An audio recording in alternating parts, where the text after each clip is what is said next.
Hi everyone, welcome to किपन education channel.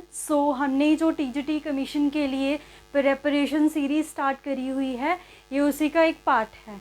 ठीक है, मेडिकल वाले जो स्टूडेंट हैं वो भी बोल रहे थे कि मैम हमारे लिए भी एनालिसिस वीडियो जो है वो लेके आओ, तो मैं केमिस्ट्री की एनालिसिस वीडियो लेके आई हूँ मेडिकल वालों के लिए। ठीक है, मेडिकल टीजीटी कमीशन के लिए केमिस्ट्री एनालिसिस की वीडियो लेके आई हूँ। ये वीडियो नॉन मेडिकल स्टूडेंट्स के लिए भी इम्पॉर्टेंट है। ठीक है, मेडिकल के तो इम्पॉर्टेंट है ही है, नॉन मेडिकल वाले स्टूडेंट्स के लिए भी इम्पॉर्टेंट है। वो किस लिए इम्पॉर्टेंट है? क्योंकि केमिस्ट्री जो सेक्शन है वो मेडिकल और नॉन मेडिकल दोनों में ही इम्पॉर्टेंट है आपके पास। ठीक है, तो इसीलिए जो ये वीडियो है ये नॉन मेडिकल के स्टूडेंट्स के लिए भी उतनी इम्पॉर्टेंट है जितनी मेडिकल्स के स्टूडेंट के लिए है। ठीक है, तो जितना मैंने आपके PYQ को एनालिसिस करा है, चाहे मेडिकल हो चाहे नॉन मेडिकल हो, तो जो केमिस्ट्री का एक्सटेंट है वो नॉन मेडिकल में ज़्यादा डिफ़िकल्ट है एज़ कम्पेयर टू मेडिकल। जो मेडिकल है उनकी जो केमिस्ट्री है वो बिल्कुल मतलब ज़्यादा एडवांस लेवल की नहीं है, सिर्फ और सिर्फ 12th तक की है। नॉन मेडिकल में कई पेपर्स में ऐसे क्वेश्चंस आए हुए हैं जिसमें क्या है कि हमारे पास जो BSc लेवल के भी क्वेश्चंस हैं, थोड़े से एडवांस लेवल के क्वेश्चन हैं। पर मेडिकल में ऐसा कुछ नहीं है। जैसी मैंने प्रिपरेशन सीरीज़ अपनी स्टार्ट करवाई हुई है, अगर आप उसको बहुत अच्छे से प्रिपेयर करके रिवाइज़ करके जाओगे तो आपका केमिस्ट्री सेशन बहुत अच्छा जाएगा। ठीक है, एटलीस्ट वही इवन जो मैंने HP टैट में केमिस्ट्री की प्रिपरेशन करवाई है, तो जो मेडिकल स्टूडेंट है अगर वो वाला सेशन भी वो ले लेते हैं उनके लिए बहुत अच्छा रहेगा, वहाँ से भी आपका जो वो है क्लियर हो जाएगा। ठीक है, तो अभी स्टार्ट करते हैं। तो मैंने लिया है सबसे पहले ईयर 2016। ये जो मैंने टॉपिक यहाँ पे लिखे हुए हैं, ऑलमोस्ट हर पेपर में जो आपकी केमिस्ट्री है वो टोटल 30 एक पेपर है 19 का, उसमें 34 की, अदरवाइज हर एक पेपर में 30 मार्क्स की ही केमिस्ट्री आई है। नॉन मेडिकल में 35 प्लस होती है, इसमें 30 है हमारे पास। ठीक है, अब हम देखते हैं क्वेश्चन। अगर हम देखें अपना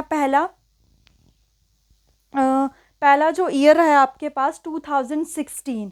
ठीक है, कौन सा ईयर है? 2016। तो 2016 में जो चैप्टर है, सबसे इम्पॉर्टेंट जो चैप्टर है वो है आपके पास स्ट्रक्चर ऑफ एटम। देखो, structure of atom is very very important chapter. 16, 18 में 2 बार पेपर हुआ था, जुलाई और अक्टूबर में। 19, 20 कोई भी पेपर आप उठा के देख लो, हर किसी में स्ट्रक्चर ऑफ एटम का क्वेश्चन जो है वो देखने को मिला है। तो मैंने चैनल पे कल आज ही अपना जो स्ट्रक्चर ऑफ एटम है वो चैप्टर कंप्लीट करवाया है। तो अगर आप 2 वीडियोस में मैंने कंप्लीट करवाया है, दोनों वीडियोस को कंप्लीट देख लोगे, उसके बाद जो ये क्वेश्चंस दे रखे हैं, मतलब जो भी क्वेश्चन आपके 16 के, 18 के, 19 के, किसी भी ईयर के हैं, आप इजीली उनको सॉल्व कर पाओगे। ओके,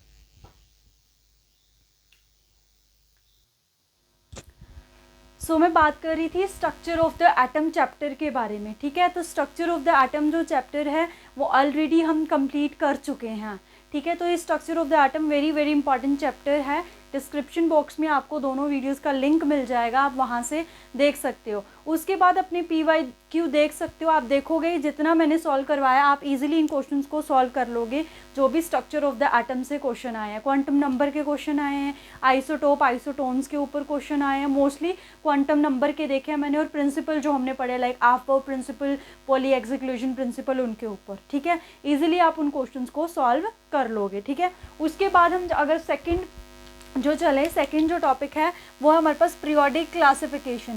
पीरियोडिक क्लासिफिकेशन में क्या है हमारे पास कि कैसे हमारा पीरियोडिक टेबल बना है। जैसे डॉबे-राइनर है, न्यूलैंड्स है, उसके बाद मेंडलीव है, हेनरी मोजले हैं, ग्रुप्स कितने हैं, पीरियड्स कितने हैं, उसके बाद ionization enthalpy, electronegativity, electron gain enthalpy, trends कैसे चलते हैं, वो हमारा पीरियोडिक क्लासिफिकेशन के अंदर आता है। तो periodic classification is also an very very important topic, वो भी आप देख सकते हो। पीरियोडिक क्लासिफिकेशन यहाँ पे भी है, पीरियोडिक क्लासिफिकेशन यहाँ पे भी है, और पीरियोडिक क्लासिफिकेशन यहाँ पे भी है 2020 में। तो वेरी वेरी इंपॉर्टेंट टॉपिक है आपका पीरियोडिक क्लासिफिकेशन भी। हमारा स्ट्रक्चर ऑफ द एटम जो टॉपिक है वो ख़त्म हो चुका है। इसके बाद हम पीरियोडिक क्लासिफिकेशन ही अपना 3rd चैप्टर जो है स्टार्ट करने वाले हैं, राइट। उसके बाद आपके पास आता है chemical bonding. It is also a very very important chapter. Chemical bonding 3 questions, chemical bonding 2 questions, chemical bonding chemical bonding 3 question, chemical bonding, ठीक है। तो आप देख सकते हो अपने आप में chemical bonding is also very very important chapter. Chemical bonding में हम देखते हैं कि what is bond, what are the different types of a bond, वो देखते हैं। उसके बाद आपने देखा होगा डिफरेंट टाइप्स की ज्योमेट्रीज होती है हमारे पास, ठीक है, हाइब्रिडाइजेशंस होती हैं। उसके बाद इसमें हम बॉन्डिंग का हो गया हमारे पास, ठीक है। इनको कौन कौन से फैक्टर्स जो हैं वो डिटर्मिन करते हैं बताने के लिए, कौन सा बॉन्ड स्ट्रॉन्ग है, कौन सा वीक है, ये सारी चीज़ें हम केमिकल बॉन्डिंग के अंदर पढ़ते हैं। तो डिटेल आपको केमिकल बॉन्डिंग जो है वो करवाई जाएगी, ठीक है, केमिकल बॉन्डिंग करवाई जाएगी आपको विद मॉडल्स करवाई जाएगी केमिकल बॉन्डिंग। जैसे बच्चों को टेट्राहेड्रल स्ट्रक्चर को एज्यूम करने में मुश्किल आती है तो मैं विद द मॉडल आपको एज्यूम करवाऊंगी, फिर कोई मुश्किल नहीं आती है। तो ये भी chemical bonding very very important chapter है। इसमें बॉन्ड ऑर्डर का मेडिकल के पॉइंट ऑफ व्यू से जो बॉन्ड ऑर्डर टॉपिक है ना वो वेरी वेरी इंपॉर्टेंट है। टैट में भी बहुत इंपॉर्टेंट है, टीजीटी कमीशन में भी बहुत इंपॉर्टेंट है। हर पेपर में जहाँ पे भी केमिकल बॉन्डिंग मैंने लिखा है एक क्वेश्चन बॉन्ड ऑर्डर का तो देखने को मिला ही मिला है। That's why very very important है आपकी केमिकल बॉन्डिंग। देखो अगर केमिकल, वैसे तो ना चाहे आप केमिस्ट्री का लोअर लेवल ले लो या फिर केमिस्ट्री का हायर लेवल एग्ज़ाम ले लो, जैसे नेट एग्ज़ाम होता है, गेट एग्ज़ाम होता है, उनके पॉइंट ऑफ व्यू से भी केमिकल बॉन्डिंग जो है वो वेरी वेरी इंपॉर्टेंट टॉपिक है। तो कोई भी एग्ज़ाम हो केमिकल बॉन्डिंग टॉपिक तो आप कभी भी छोड़ के नहीं जा सकते हो, बिकॉज इसके जो क्वेश्चंस आते हैं वो इतने ईजी होते हैं। अगर आपको कॉन्सेप्ट पता है आसानी से आप उन क्वेश्चंस को सॉल्व कर सकते हो। That's why very very important है ये केमिकल बॉन्डिंग, ठीक है। उसके बाद हमारे पास आता है स्टेट्स ऑफ मैटर। क्या है उसके बाद? States of matter. तो ये जो स्टेट्स ऑफ मैटर है इसमें कौन कौन सी स्टेट्स आती है हमारी? लिक्विड और गैस, लिक्विड और गैस। तो स्टेट्स ऑफ मैटर के 3 क्वेश्चंस आए हुए हैं यहाँ पे, ठीक है।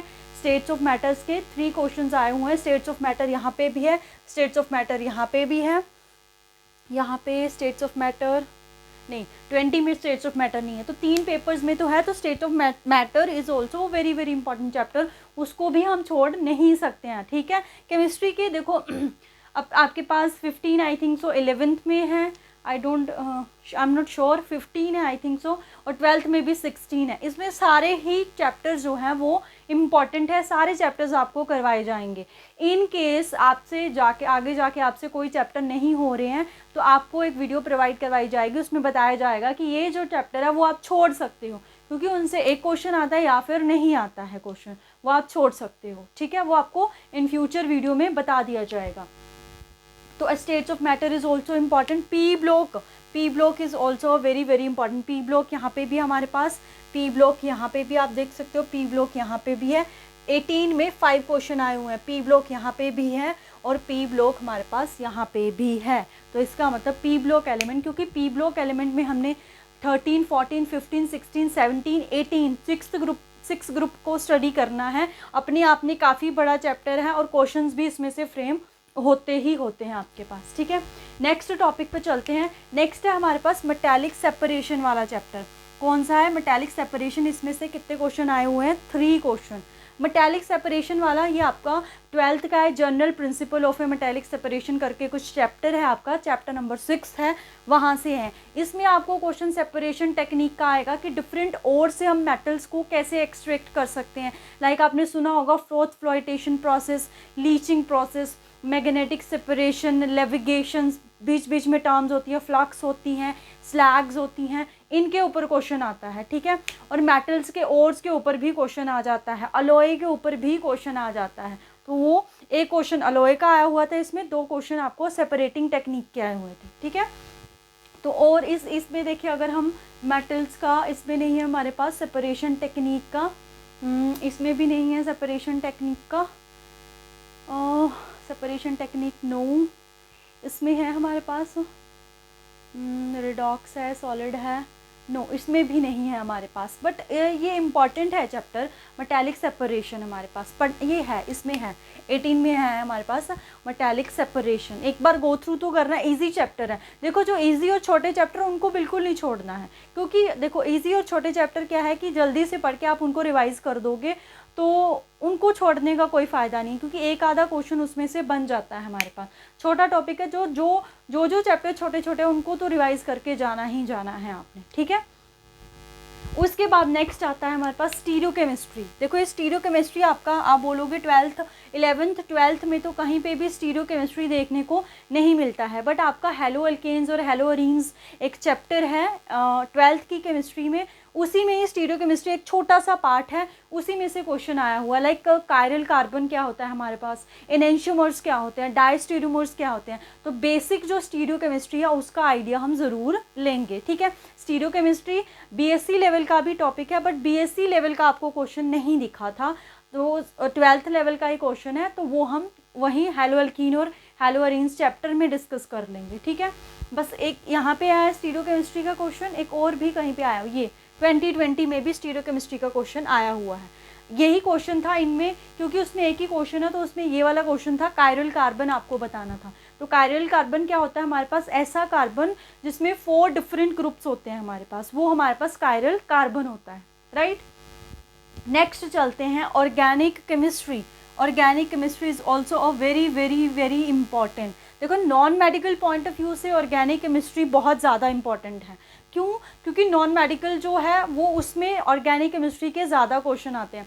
अब ऑर्गेनिक केमिस्ट्री में बहुत ज़्यादा चैप्टर कवर होते हैं आपके, aldehyde, ketone, alcohol, phenols, haloarenes, haloalkanes, then alkyne, alkene, alkanes और अमीन्स, ये सारे चैप्टर आपके ऑर्गेनिक केमिस्ट्री के अंदर आते हैं। फिर उसके बाद एक चैप्टर 11th में है some basic concept of organic chemistry, जिसमें इंडक्टिव इफेक्ट, इंटरमीडिएट्स क्या होते हैं, नेमिंग क्या होती है, वो सारा मैंने कंबाइंड यहाँ पे ऑर्गेनिक लिखा है, चैप्टर को नाम नहीं दिया है। ठीक है, जो मेडिकल है उसके पॉइंट ऑफ व्यू से ऑर्गेनिक इतनी ज़्यादा इंपॉर्टेंट नहीं है, मतलब इंपॉर्टेंट तो है, आई कैन से दैट कि मतलब जो नॉन मेडिकल है उसमें फ्रीक्वेंसी जो क्वेश्चंस की है वो ज़्यादा है एज़ कम्पेयर टू मेडिकल, तो इसमें ज़्यादा number of question non medical में देखने को मिलते हैं एज़ कम्पेयर टू मेडिकल। आएगी हर एक पेपर में ऑर्गेनिक।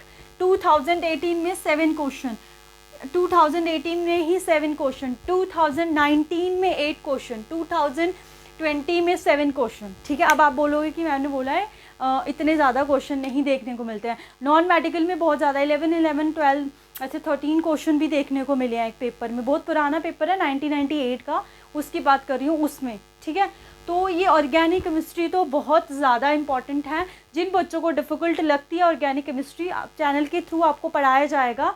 ट्राई करूँगी आपको जो भी फियर है ऑर्गेनिक केमिस्ट्री से रिलेटेड वो मैं दूर कर पाऊँ। और हम जितना, देखो ऑर्गेनिक केमिस्ट्री जो आपके पास जो चैप्टर्स हैं उनमें सिलेबस बहुत कुछ है। ठीक है, क्योंकि आपकी कंपेनियन बुक्स है उनमें बहुत कुछ दे रखा है। एनसीईआरटी मेनली हमारा मेन मोटिव है एनसीईआरटी को फॉलो करना, उसी में से क्वेश्चंस बनते हैं। तो एनसीईआरटी में से कितना पढ़ना है वही आप तक लेके आया जाएगा। जैसे प्रीवियस ईयर क्वेश्चन आए हैं वो, या अपकमिंग एग्जाम में क्वेश्चन आ रहे हैं, हमने वैसे पढ़ना है। राइट, नेक्स्ट हमारे पास आता है polymer. Polymer also a very very important topic हमारे पास। ठीक है, पॉलीमर यहाँ पे भी है, पॉलीमर यहाँ पे भी है, स्टीरियो यहाँ पे भी थी हमारे पास।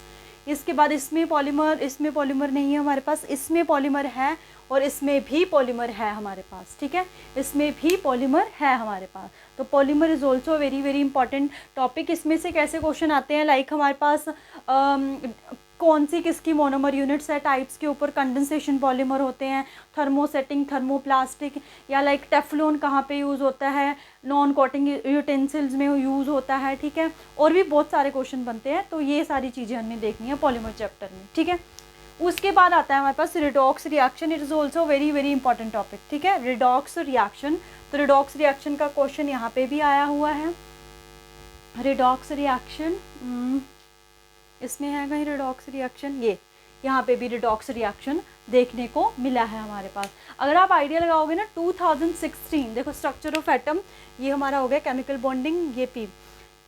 2016 और 2020 में जो टॉपिक्स की वो है ना, एक तरह से सिमिलर से टॉपिक्स आए हुए हैं 2020 और 2016 में हमारे पास। ठीक है, टॉपिक तो वैसे वही आगे पीछे होते रहते हैं हमारे पास। इसमें ये structure of atom, periodic classification,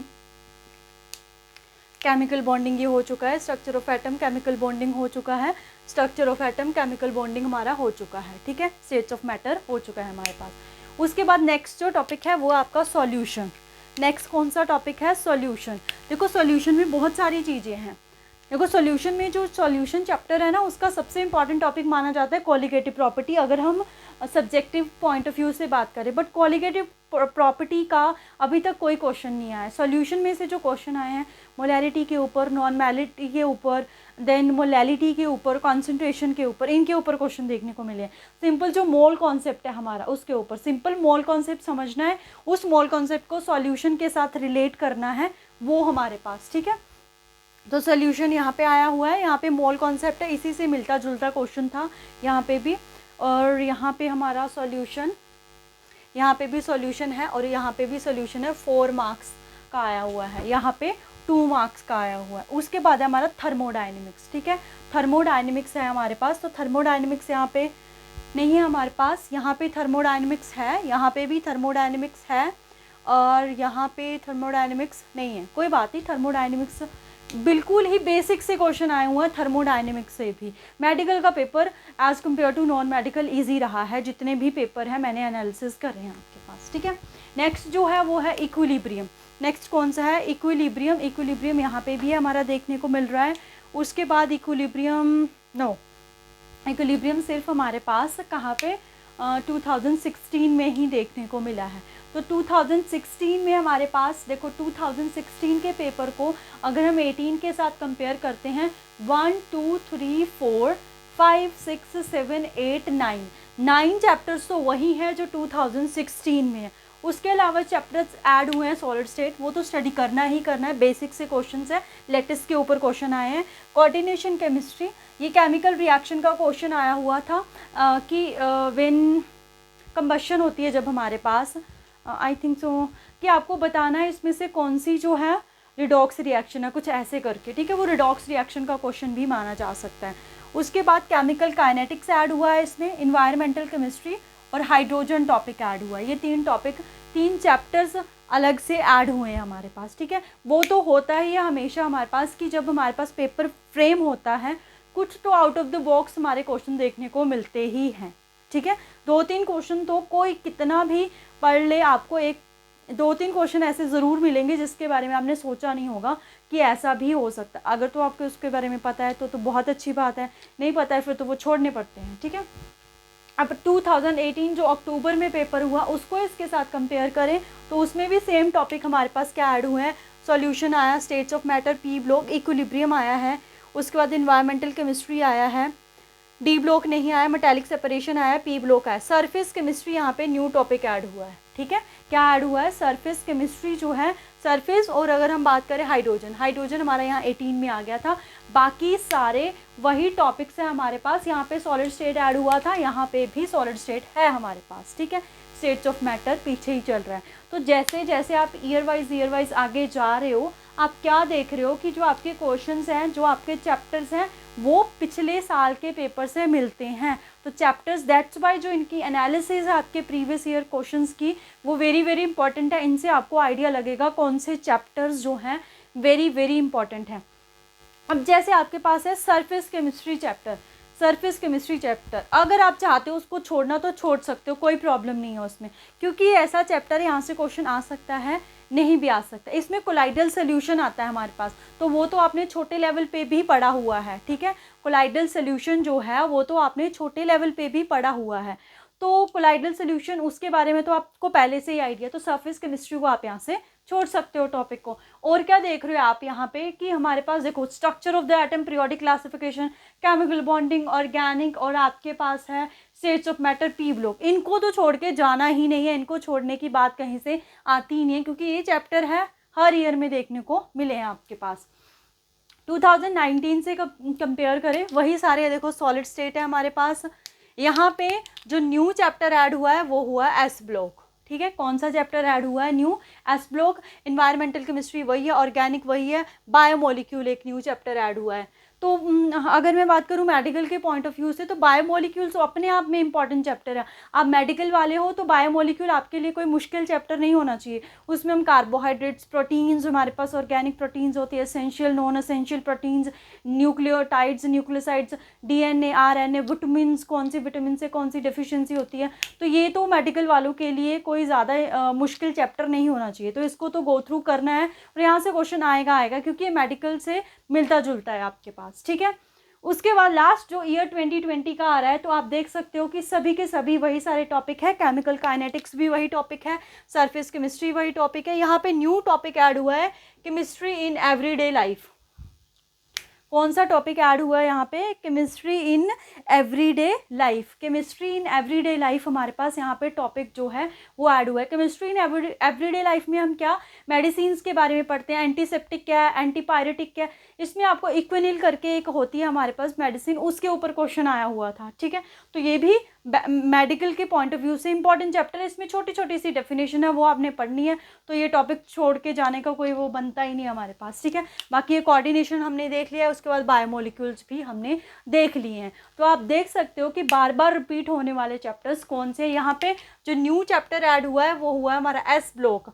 D block तो पीछे भी आया था कहीं, नहीं, डी ब्लॉक भी न्यू ऐड हुआ है। इसमें से बिल्कुल सिंपल सा क्वेश्चन आया हुआ डी ब्लॉक का। एस ब्लॉक के क्वेश्चन देखो, एस ब्लॉक है जो, उसके क्वेश्चन थोड़े से मुश्किल होते हैं अटेम्प्ट करने, क्योंकि उसमें होती है एक्सेप्शन और क्रैमिंग वाला पार्ट। अगर तो आपको याद है फिर तो आप अटेम्प्ट कर दोगे, अदरवाइज एस ब्लॉक के क्वेश्चन को अटेम्प्ट करना मुश्किल रहता है। बाकी जो डी ब्लॉक है ये वेरी वेरी इंपॉर्टेंट है और ये बहुत ही इजी चैप्टर है, बहुत ही ज़्यादा इजी चैप्टर है। 2-3 बातें हैं, उसी को घुमा फिरा के हर कोई आंसर आपको करना होता है, ठीक है। अनपेयर्ड इलेक्ट्रॉन्स के ऊपर होता है, कलर्स के ऊपर होता है, या फिर यही होता है मोस्टली अनपेयर्ड। पैरामैग्नेटिक, डायमैग्नेटिक के ऊपर क्वेश्चन आ सकता है, कलर के ऊपर क्वेश्चन आ सकता है, कौन सा सॉफ्ट हो सकता है, कौन सा हार्ड हो सकता है। ये सारे क्वेश्चन बनते हैं डी ब्लॉक में से, और एक ही बात पे डिपेंड करते हैं, अनपेयर्ड इलेक्ट्रॉन्स पे। वो कैसे करते हैं वो हम अपकमिंग लेक्चर्स में अपना कर लेंगे, ठीक है। तो ये थी आपकी मेडिकल वालों की एनालिसिस वीडियो। आई होप आपके लिए हेल्पफुल रहेगी। हेल्पफुल रहती है तो चैनल को शेयर एंड सब्सक्राइब ज़रूर कीजिएगा। आज के लिए इतना ही। Thank you so much. Happy learning.